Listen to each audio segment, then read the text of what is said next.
Our subject now is the book of Proverbs. And I'd like to begin by reading the first 4 verses of the book. The Proverbs of Solomon, the son of David, king of Israel, to know wisdom and instruction, to perceive the words of understanding, to receive the instruction of wisdom, justice, and judgment and equity, to give subtlety to the simple, to the young man, knowledge and direction. The book of Proverbs is a window on life. It's a book which is particularly aimed at young people today. In the time of a new morality, it is for the rising generation. Young people today are experimental objects, thrown to the wolves by society, taught nothing of moral values. It's a vicious and it's an indifferent society. It's a society overthrowing all biblical and historical moral standards, and with complete indifference to what the outcome may be for the happiness of the young. The book of Proverbs gives us a remarkable contrast. Verse 8 of chapter 1, my son, it is one of the most sympathetic books in the Bible. My son, hear the instruction of thy father, and forsake not the law of thy mother. The father figure has authority. He dispenses the standards, the discipline, the decisions. The mother, the care, the love, the sympathy, the kindness, the comfort. And so both are here.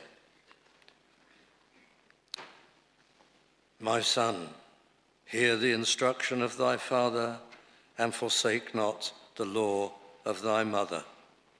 It's a storehouse of wisdom, insights into human nature and society just pour forth.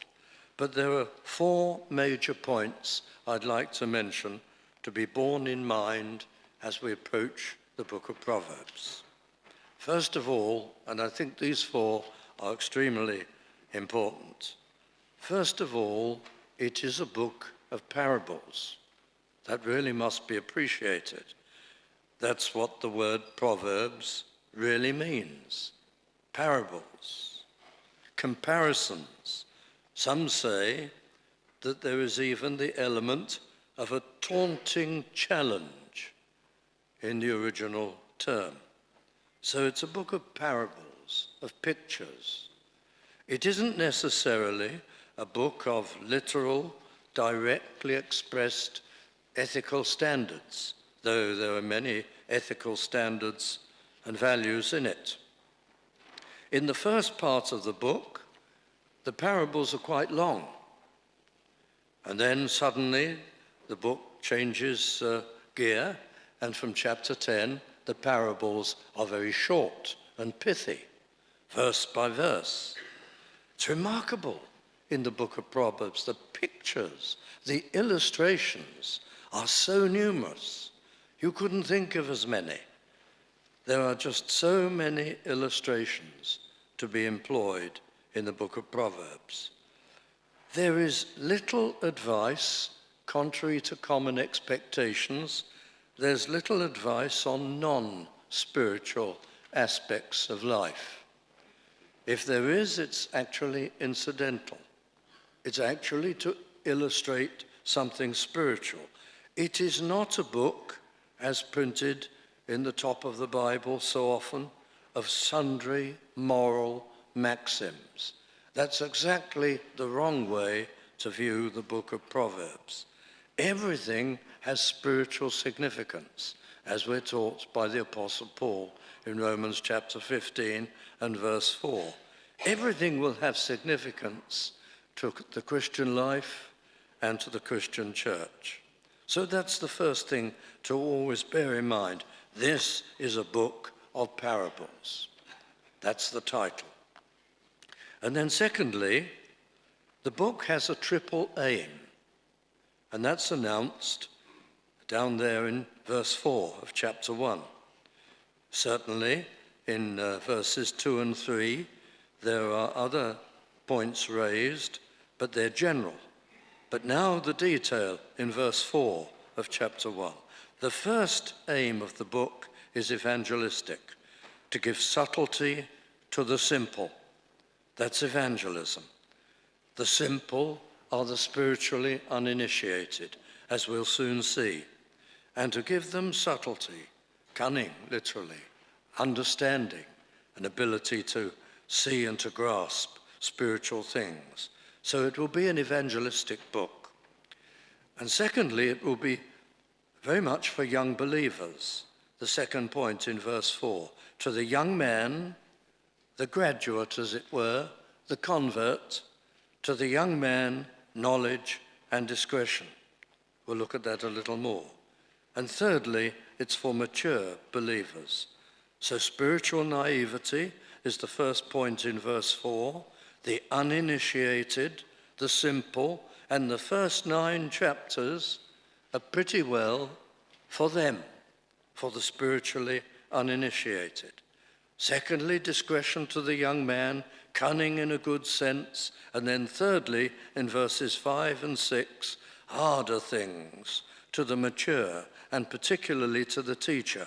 A wise man will hear and will increase learning, and a man of understanding shall attain unto wise counsels, to understand a proverb and the interpretation, the words of the wise and their dark sayings. So you've moved from the unconverted to the young convert to the mature believer, including even the teacher and interpreter of the word. And that's the triple aim of the book of Proverbs, to educate all 3 categories. And then thirdly, I believe very much in the view that from chapter 10, the Proverbs are arranged under subjects. But you've got to figure out for yourself what the general themes or the subjects are. For example, if you look briefly, though we're coming back to the early chapters, if you look briefly at chapter 10 to establish this third point, that the bulk of the Proverbs are arranged under subjects, you'll find 2 lifestyles in verses 1 to 9. And the majority of the verses cover those 2 lifestyles. I'm going to look particularly at verse 10 of chapter 10, because it's very easy to establish that the main theme from verses 10 to 21 is clearly speech, words. And most of the verses, most of the Proverbs, are about speech, with the exception of only 2 verses, verses 15 and 16, where speech is not directly mentioned. Speech is the dominating theme of that block of verses. Verse 10, prating. Verse 11, mouth. Verse 12, verbal strife. Verse 13, lips. Verse 18 or 17, instruction. I missed 14, mouth again. Lying lips, verse 18. Verse 19, words. Verse 20, tongue. And verse 21, lips again. So all but 2 verses have to do with words and speech. And therefore the 2 verses that are the exception, verses 15 and 16, must be interpreted to take on the theme. And if you look at them, for example, verse 15 obviously is an illustration of verse 14. Wise men lay up knowledge, but the mouth of the foolish is near destruction. The rich man's wealth, hold on to the theme of words in verse 14. His wealth in his words is his strong city. His strong city is his speech and the value of his words. And so there are 2 verses, 15 and 16, which become about speech. And you can analyze every chapter from chapter 10 and look at the verses carefully, and you will see that relatively easily each block of verses 15 to 20 verses, the majority of Proverbs will have the same theme. And those that do not, obviously must be interpreted to fit the theme. Now, this view of the book of Proverbs, from chapter 10, the shorter parables, this view accounts for one of the great problems of the book of Proverbs, that it has, to some degree, a feeling of being a disorganized ragbag, because quite a few Proverbs are repeated in the book, and some a number of times. And it makes the book feel haphazard. Oh, here is this proverb again, and again, and again. Why does the writer seem to forget that he's employed that before? And so, unfortunately, the repetitions give the book a haphazard feel. But once you understand that from chapter 10, the book falls into themes, then you understand the repeated Proverbs. They have a special significance, these repeated Proverbs, when they are treated in the theme block in which they occur. Then it's obvious, oh yes, I see it.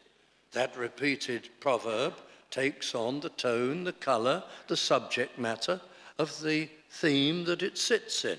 And oh yes, how well it works in that theme and serves that theme very specifically. And you realize it isn't a haphazard book at all, that proverb now takes on a distinctive meaning in that topic or theme of the block of Proverbs it appears in.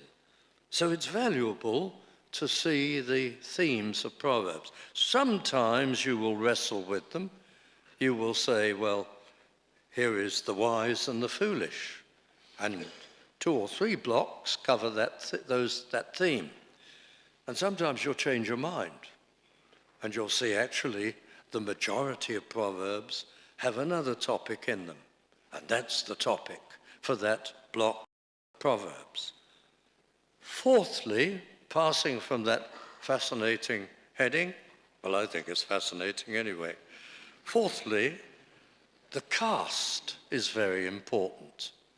The cast in Proverbs.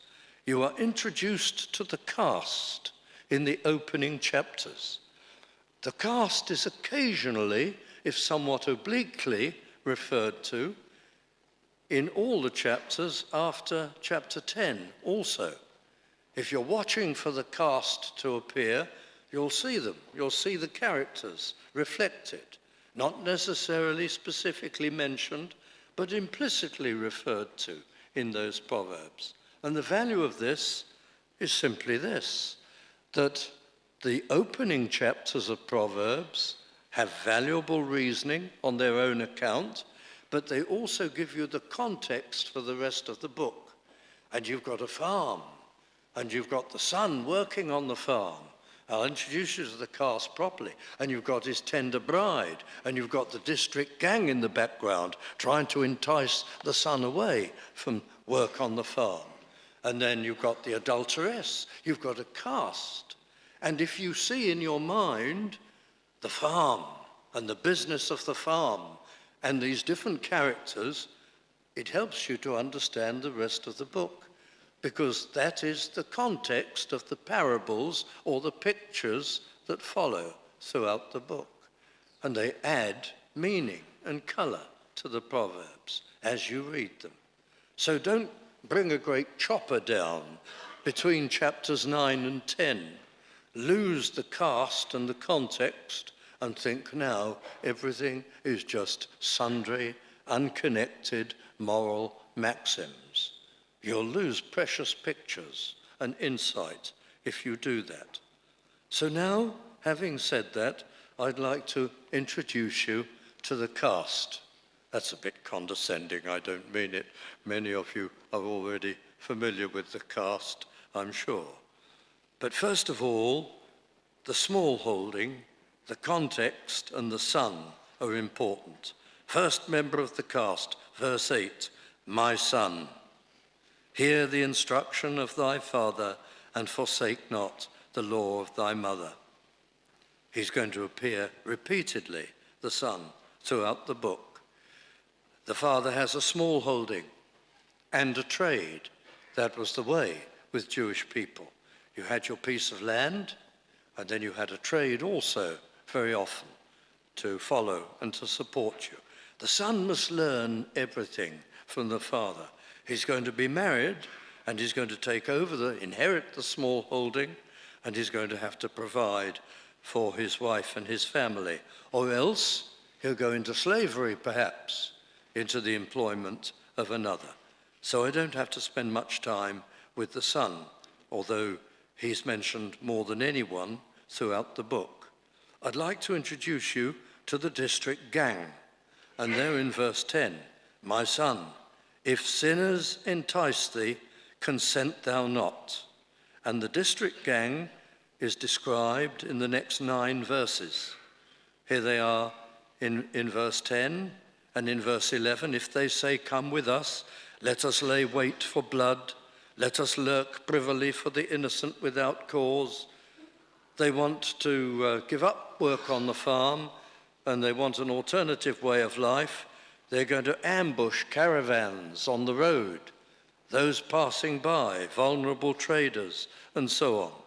They're going to set out of the village or the town to remote places and ambush them among the dunes. Verse 12, "Let us swallow them up alive as the grave, and whole as those that go down into the pit." We'll swoop on them, we'll kill them, we'll take the substance, and we'll bury them in the sand somewhere. That's the idea, and no one will ever know what we've done. There'll be dazzling rewards. Verse 13, "We shall find all precious substance, fill our houses with spoil." Naturally, there'll be suspicion about where this comes from. They may make the victims disappear, but obviously they're enriching themselves by crime. But it'll all happen so quickly. Verse 14, "Cast thy lot among us." This is a parable. It's an extended parable of the rape of young hearts by the world around, by Satan and his agents. They're depicted here in the district gang. "Bury the people out of sight." Verse 14, "With us you'll get comradeship. You're wanted. You matter. You'll feel good." It's a pretty obvious trap, actually. Verse 17, "Surely in vain the net is spread in the sight of any bird." This is such an obvious trap, and yet so many fall for it because they'll get happiness and pleasure and possessions and sexual license from anything rather than worship or the service of the Lord. Well, you'll see them again in chapter 2 and verse 12, but it's the vicious district gang. And they crop up throughout the book in various ways. Then the third member of the cast is the tender bride. Verse 20, "Wisdom crieth without." Of course, the tender bride is amplified into the allegory of wisdom, which points to Christ, and of course gospel wisdom, but she's primarily introduced as the tender bride of the young man. "Wisdom crieth without, she uttereth her voice in the streets. When he's prone to go astray, she cries after him." She's more fully described, I suppose, in chapter 4 and verse 6. "Forsake her not, and she shall preserve thee. Love her, and she shall keep thee." And in verse 8, "Exalt her, and she shall promote thee. She shall bring thee to honor when thou dost embrace her." And verse 9, "She shall give to thine head an ornament of grace, a crown of glory shall she deliver to thee." She's wisdom, but she's also, by allegory, the tender bride.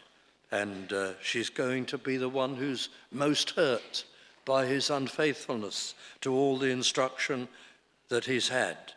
When he's cast out of his farmstead, she is the one with her family who will be most betrayed and will suffer.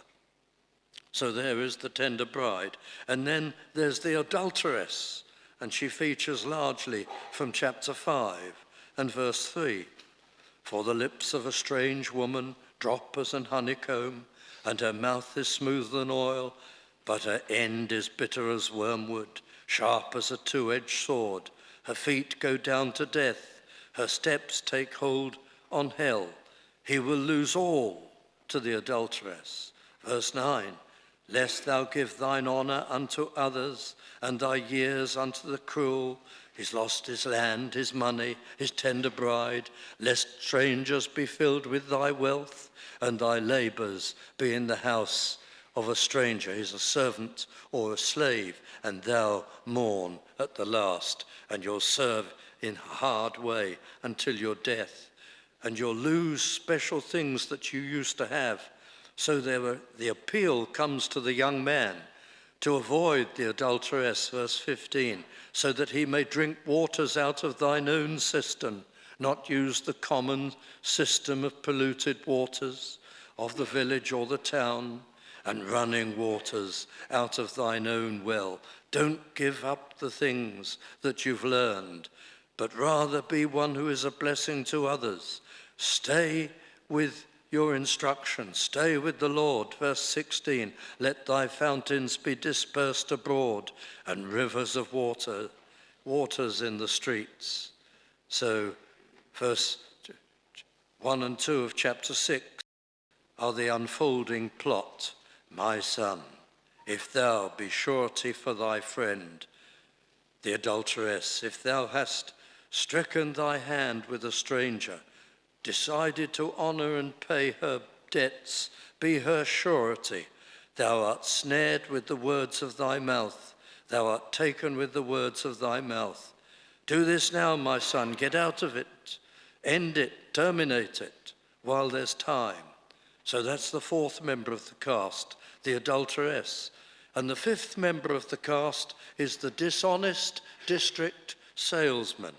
And you read about him in chapter 6 from verse 12. A naughty person, a wicked man, walketh with a froward mouth. He's worthless, he's wicked, he's flamboyant, he's demonstrative, he's fast-talking. I'm sorry, Dr. Nettles.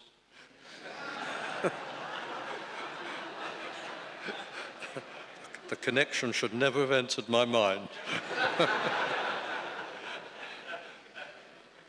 We leave you here in verse 13. He winketh with his eyes, he speaketh with his feet, he teacheth with his fingers.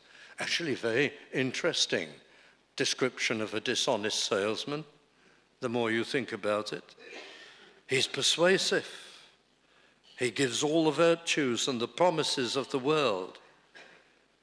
Well, he's the dishonest district salesman.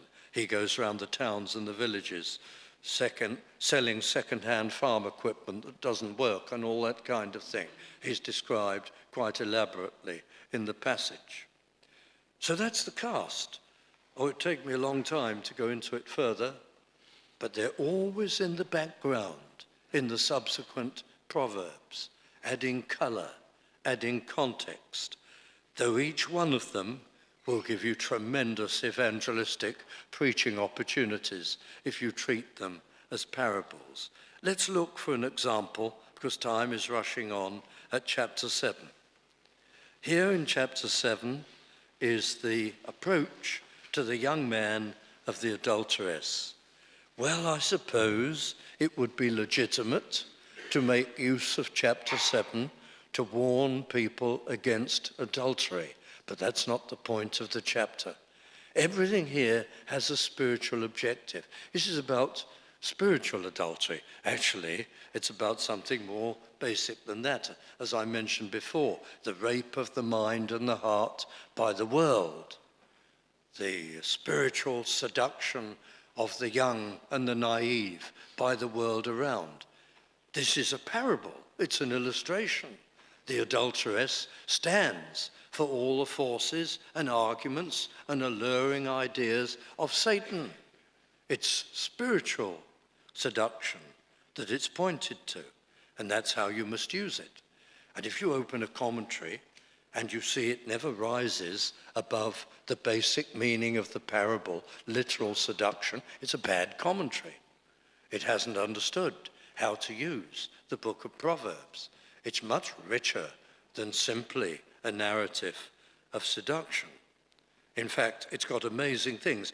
One of the greatest literary devices ever is in this book, even from a human standpoint. Look at verse 6. For at the window of my house I looked through my casement. It's the most amazing window in the Bible. It's the most amazing window in all literature. That window can see in pitch dark. It can see round corners. Looking out of that window, the narrative sees the entire scene. The seducer approaching from another street. Time passes from day to night, and yet everything is seen fully out of this remarkable window. There's some extraordinary literary devices in the book of Proverbs. Anyway, you look at the beginning of chapter 7, all the sympathy of the book there. My son, the boy is in mind, the young man. Keep my words and lay up my commandments with thee. The warnings, bind them, verse 3, upon thy fingers. Write them upon the table of thine heart. Incidentally, isn't it significant that the actual spiritual purpose of these parables is neglected today? Spiritual adultery is never touched upon in the churches today, or not very much. So you've got the great slide into the uniting of the world with the church. You've got the great celebrity preachers with all their worldliness, employing and deploying worldly culture in worship and in their methodology entirely. Nobody's thinking these days in terms of spiritual adultery. And when those great reform preaching celebrities come to expound Proverbs chapter 7, they keep below the spiritual sense because it would condemn them. It's only about the basic earthly side of the parable. No wonder it's so easy to commit spiritual adultery these days, because the spiritual view of these things is so seldom taken. I'm sorry for the negative observation. Verse 7, out of the window, the narrator sees among the simple ones, the unconverted, the spiritually naive, uninitiated. I discerned among the youths a young man void of understanding. But he is the son who's already been introduced. Passing through the street near her corner, and he went the way to her house. In the twilight, the daylight's gone already, in the evening, in the black and dark night, telling you that the narrative is going to pass over several hours, from twilight to pitch darkness. And behold, there met him a woman with the attire of an harlot, and subtle of heart. Well, I must hurry. She's obvious to those who know, but her trade and her intentions are not obvious to the spiritually naive.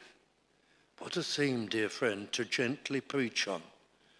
Before we're converted, we think we're so knowing, so wise. Some people would think themselves streetwise to the tone of this parable. And our business as preachers is to show people gently and inoffensively how little they know about the real meaning of life and the spiritual dimension and the things of God. Here there's somebody who doesn't know. There are Christians who don't know about the spiritual warfare and the spiritual battle and the great seducer who follows them on every street corner and tracks their moments and their lives, who has to be opposed and prepared for. This woman in verse 11, she's loud and stubborn. Loud really suggests humor. She jokes and laughs. Her feet abide not in her house. Verse 12, she stalks him. Now she is without, now in the streets, and lieth in wait at every corner. And she catches him and flatters him. Verse 13, kissed him, and with an impudent face said unto him, I have peace offerings with me. She even feigns godliness and religion, because that's how this naive young man has been brought up. So the great seducer knows how to come clad in religious clothes. This day have I paid my vows. She feigns godliness. And today, rock comes into the church and rap, sanitized with kind of Christian lyrics, and the naive are taken in. Verse 15, therefore came I forth to meet thee, diligently to seek thy face. I want to know you. You matter to me. He must feel wanted again. And then verse 16, look what's thrown into this enticing approach. Art and interests and luxuries and perfumes. I have decked my bed with coverings of tapestry. Well, you can read it for yourself. With carved objects of art, with fine linen of Egypt. I have perfumed my bed with myrrh, aloes, and cinnamon. Come, let us take our fill of love. The world appeals with love and gratification and satisfaction. There's no danger. Verse 19, for the good man is not at home. He's gone on a long journey. He's taken a bag of money. He will come home at the day appointed, and with her much fair speech. You've got to apply this and see the spiritual application and sense. First of all, to the unconverted, in engaging terms and convicting terms, and then even to the Lord's people, to show that course of spiritual adultery. Then there's the sudden act. He falls, verse 22, he goeth after straightway, as an ox goeth to the slaughter. The ox rushes of his own accord, finally, and the narrative proceeds and goes on. He betrays the bride. There's a great fall. Verse 23, a dart strikes through his liver. He goes as a bird, hasteth to the snare, and knoweth not that it is for his life. And the application for the soul comes in verse 27. Her house is the way to hell. The parable ends with the narrator Solomon making it abundantly clear that this is a parable about hell, not just about adultery. Going down to the chambers of death. It's about the course of life and its destination. And that's how we should preach it. And chapter 8, the dramatic change of tone, the appeal to the soul, the great tender of salvation. Doth not wisdom cry, and understanding put forth her voice? Verse 5, O ye simple, understand wisdom, and ye fools, be ye of an understanding heart. Didn't we understand that chapter 7 was about the soul, and about spiritual walk, and about the seduction of the world? And verse 11, for wisdom is better than rubies, and all the things that may be desired are not to be compared to it. It's about the gospel and light and redemption and purchase and adoption and communion with Christ and power and the faculty of prayer and knowing the deep things of God and about heaven. These are tremendous things, these chapters. Well, friends, I go back to conclude to chapter 2 and verses 1 to 5. This is a spiritual book. Long parables, short parables, all about the Christian life and indeed the Christian church.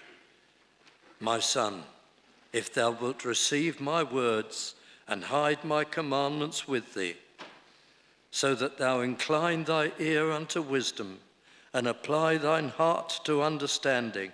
Yea, if thou criest after knowledge, and liftest up thy voice for understanding, if thou seekest her as silver, and searchest for her as for hid treasures, then shalt thou understand the fear of the Lord, and find the knowledge of God. For the Lord giveth wisdom. Out of his mouth cometh knowledge and understanding. Surely that's the key to the whole book. How can I say that those sundry moral maxims, those ethical directions from chapter 10 to the end, how can I say that they are spiritual? And the simple answer is, dear friends, well, because this is the Bible. That's its topic, its subject, its theme, from end to end. There's no simpler, there's no better answer.